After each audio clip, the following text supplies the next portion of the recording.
नमस्कार, सुप्रभात प्यारे मित्रों। आप सभी मित्रों का आपके अपने YouTube चैनल दिनेश राजवंशी पर एक बार फिर से स्वागत है। 1 नवंबर 2020 की इम्पोर्टेंट करंट अफेयर्स नोट करने के लिए तैयार रहिएगा नोटबुक और कलम लेकर के।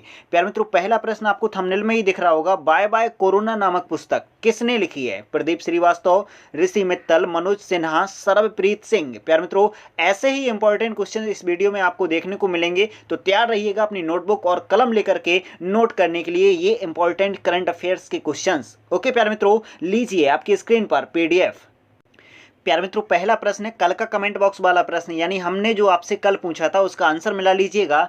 हाल ही में किसने भारत में पहली बार हींग की खेती प्रारंभ की है? यानी जो सब्जियों में डलता है ना हींग, आपको याद आ गया होगा। अब हींग की खेती किसने प्रारंभ की है? तो आपने मित्रों राइट ऑप्शन लिख करके कमेंट बॉक्स में भेजा है। आप सभी मित्रों का शुक्रिया प्यारे मित्रों, आप आंसर भेजा जरूर करें, अपना मिला लीजिएगा। राइट ऑप्शन है आपका चौथा ऑप्शन, यानी CSIR institute of Himalayan bio resource technology ने मित्रों पहली बार हींग की खेती प्रारंभ की है। कहां पर? हिमाचल प्रदेश में। इसका डिस्क्रिप्शन भी पढ़ लीजिएगा बिंदुवार तरीके से। पहला बिंदु, हिमाचल प्रदेश के पालमपुर स्थित CSIR institute of Himalayan bio resource technology ने देश में पहली बार हींग की खेती प्रारंभ की है। प्यारे मित्रों, संस्थान के निदेशक डॉक्टर संजय कुमार ने बताया कि ठंडे मरुस्थलीय इलाके लाहौल और स्पीति के क्वारेंग गांव में हींग की खेती की रोपाई की गई है, जिससे मित्रों हींग का उत्पादन किया जाएगा। भारत में हींग की खपत सबसे अधिक है, फिर भी मित्रों यहाँ कृषि नहीं होती, हींग की आयात करते हैं। इसके बावजूद भारत में अभी तक इसका उत्पादन नहीं होता है। मौजूदा समय में अफगानिस्तान, ईरान और उज्बेकिस्तान से कच्ची हींग का आयात करता है प्यारे मित्रों भारत। तो आप समझ गए होंगे किस राज्य में खेती की गई, हिमाचल प्रदेश में, और किसने प्रारंभ की है, पूरा नोट कर लिया होगा। अगला क्वेश्चन आपकी स्क्रीन पर ये रहा, 1 नवंबर 2020 का, नोट कीजिएगा। प्रधानमंत्री नरेंद्र मोदी जी की अध्यक्षता में केंद्रीय मंत्रिमंडल ने सार्वजनिक क्षेत्र की तेल कंपनियों के लिए किसकी खरीद के लिए तंत्र को मंजूरी प्रदान की है? प्यारे मित्रों, जो तेल कंपनियों का तंत्र है उसको एक मंजूरी मिल गई है। किस खरीद के लिए? ये है मित्रों इथेनॉल, जो आपका पेट्रोल में मिश्रण किया जा रहा है ना, इस समय सुना होगा पेट्रोल में मिश्रित आ रहा है क्या, एथेनॉल। तो याद रखिएगा, इसकी खरीद की मंजूरी केंद्र सरकार की कैबिनेट जो है, मंत्रिमंडल है, उसने प्रदान कर दी है। इसकी पूरी डिटेल आप पढ़िएगा ये डिस्क्रिप्शन के बारे में। पहला बिंदु, गन्ना आधारित कच्चे माल से प्राप्त एथेनॉल की कीमतें आगामी गन्ना के सीजन के लिए बढ़ा दी गई हैं। प्यारे मित्रों, जो टैक्स है और आपका जो GST है वो लगा दिया गया है कि आपको अब चुकाना ही होगा प्यारे मित्रों, इसलिए इनकी कीमतें बढ़ गई हैं। तेल विपणन कंपनियां एथेनॉल मिश्रित पेट्रोल EBP कार्यक्रम के तहत एथेनॉल के साथ मिश्रित पेट्रोल बेच रही थीं। आपको याद दिला दें कि एथेनॉल मिश्रित पेट्रोल कार्यक्रम को 2003 में लॉन्च किया गया था। प्यारे मित्रों, जो एथेनॉल है उसका मिश्रण पेट्रोल में बिक रहा है कब से? 2003 से। याद रखिएगा, ये आपसे सन पूछा जा सकता है। अगला बिंदु है एथेनॉल गन्ना, मक्का, गेहूं आदि में प्राप्त किया जा सकता है। इन फसलों का जो कचड़ा है, यानी गन्ना का जो आता है ना रस निकलने के बाद, वैसे ही गेहूं मक्का का जो बचता है अवशेष, उसमें मित्रों स्टार्च बहुत अधिक मात्रा में होता है। जिन फसलों में स्टार्च की मात्रा अधिक है यानी उच्च है, तो उनसे एथेनॉल प्राप्त किया जा सकता है, ये याद रख लीजिएगा। एथेनॉल में ऑक्सीजन के अणु होते हैं, इसके चलते एथेनॉल के पेट्रोल में सम्मिश्रण से ईंधन का अधिक पूर्ण दहन संभव है। इसके परिणाम स्वरूप पर्यावरण प्रदूषण के उत्सर्जन में भी कमी आती है। प्यारे मित्रों, जो आपका सुना होगा गाड़ियों में, और इवन दिल्ली ने चलाया था, क्यों? गाड़ियों से प्रदूषण होता है। तो प्यारे मित्रों, अगर एथेनॉल मिश्रित पेट्रोल का हम ईंधन का प्रयोग करते हैं गाड़ियों में, तो उससे पर्यावरण प्रदूषण भी कम होता है।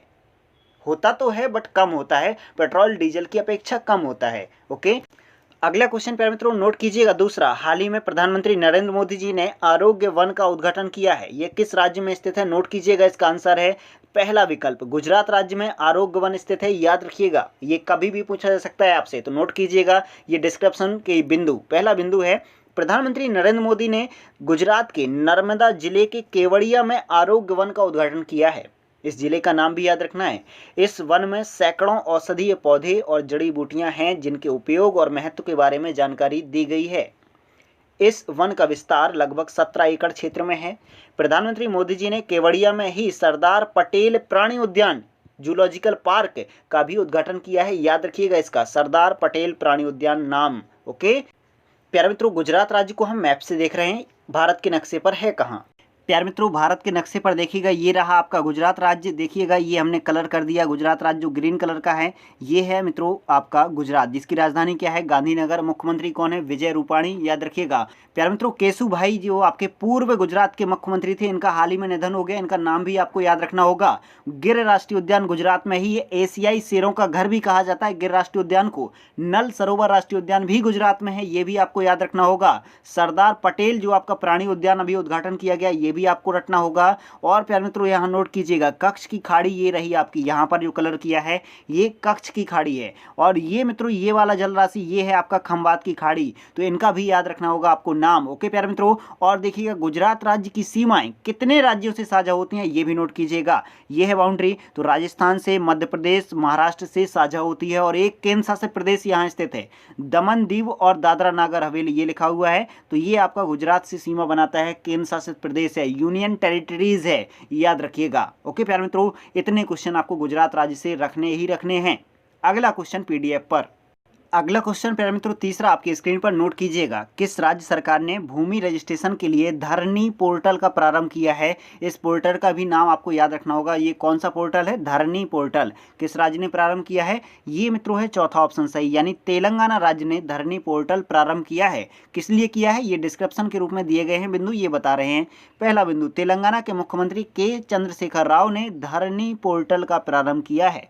पोर्टल का उपयोग डिजिटल रूप में भूमि रिकॉर्ड और संग्रहित करने और संपत्ति पंजीकरण के लिए किया जाएगा। यानी जो भूमि है, आपका घर है या खेत है, इसका रिकॉर्ड रखने के लिए मित्रों इस पोर्टल का प्रयोग किया जाएगा। पोर्टल बनाने का मुख्य उद्देश्य क्या है? तेलंगाना राज्य को भूमि विवाद से मुक्त बनाना। सोचिएगा मित्रों, कितनी अच्छी सोच है इस राज्य की में, यहाँ पर भूमि के जो विवाद हैं वो ही पूरी तरीके से खत्म हो जाए। आपका रिकॉर्ड रख दिया जाएगा तो विवाद का कोई कारण ही नहीं है। आपके पास कितनी जमीन है, ये ऑन रिकॉर्ड है। इसलिए मित्रों ये पोर्टल बनाया गया, धरनी पोर्टल। प्यारे मित्रों, तेलंगाना राज्य को मैप से देख रहे हैं। देखिएगा प्यारे मित्रों, आपकी स्क्रीन पर भारत का नक्शा ओपन हो चुका है और ये हमने जूम किया है आपका तेलंगाना राज्य। ये रहा आपका इतने स्थानों पर तेलंगाना राज्य। आप इसकी बाउंड्री देख लीजिएगा और कितने राज्यों से सीमा साझा करता है ये भी देख लीजिएगा।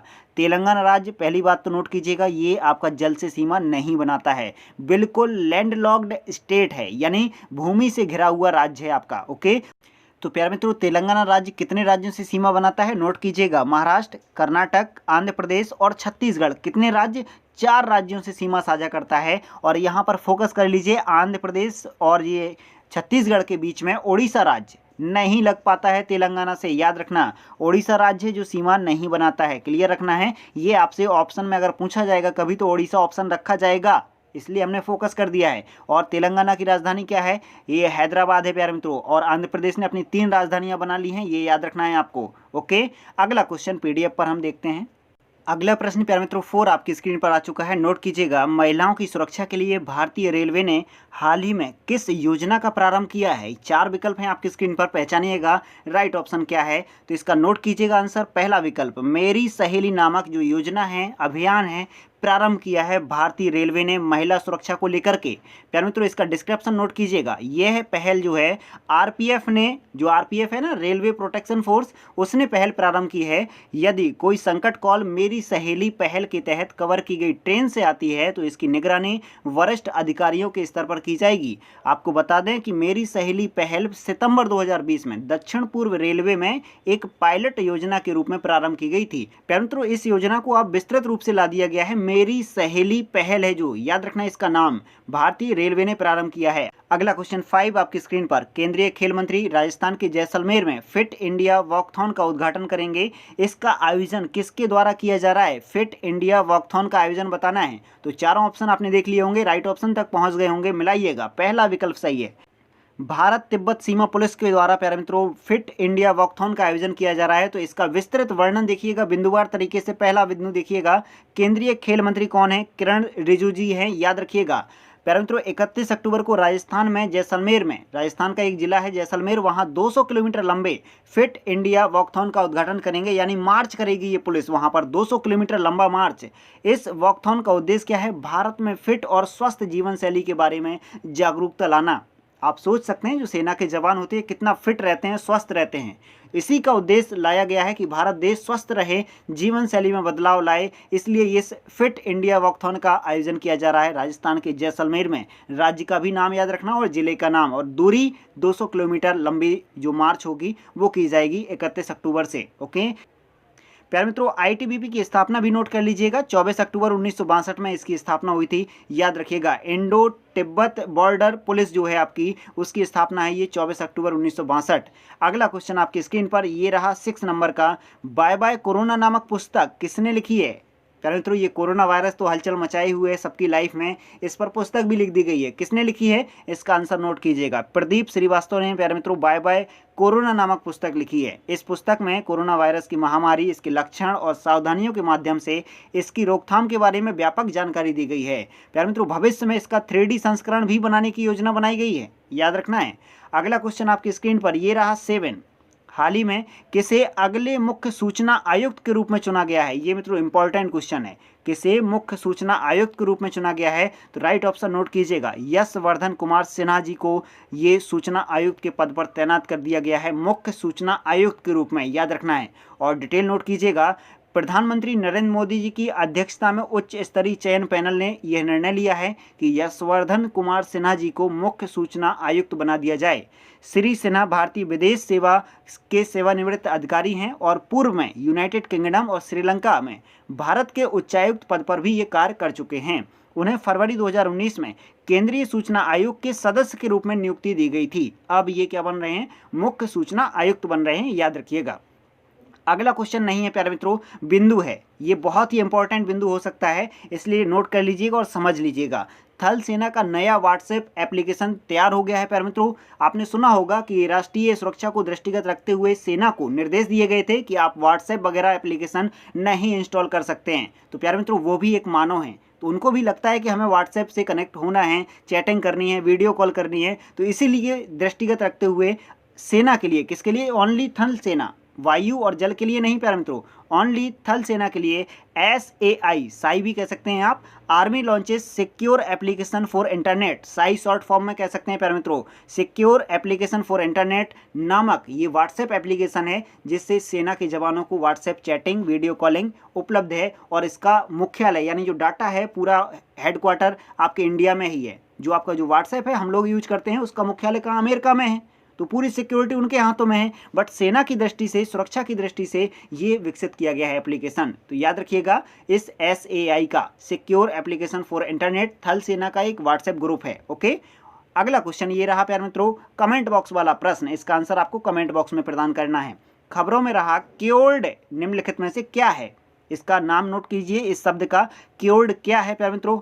एक वेबसाइट है, कोरोना की दवा है, एक पोर्टेबल हॉस्पिटल है, या एक मिसाइल का नाम है? ये पहचानना है आपको क्योर्ड। प्यारे मित्रों, अगर आपने पिछले वीडियो ध्यान से देखे होंगे तो इसका आंसर आपने पहचान लिया होगा। तो पहुंचिएगा कमेंट बॉक्स में, लिख भेजिएगा इसका आंसर। ओके प्यारे मित्रों, अगर वीडियो जरा सा भी ज्ञानवर्धक लगा हो तो दिल से लाइक कर दीजिएगा प्यारे मित्रों, और अधिक से अधिक संख्या में अपने दोस्तों तक जरूर वीडियो को शेयर कीजिएगा। चैनल पर पहली बार आए हुए हैं तो रेड कलर का जो सब्सक्राइब ऑप्शन दिख रहा है, सब्सक्राइब करके बेल आइकन भी क्लिक कर लीजिएगा, जिससे आपको वीडियो का नोटिफिकेशन सबसे पहले मिल जाया करे। ओके प्यारे मित्रों, वीडियो हम यहीं विराम करते हैं। अपना ख्याल रखिएगा।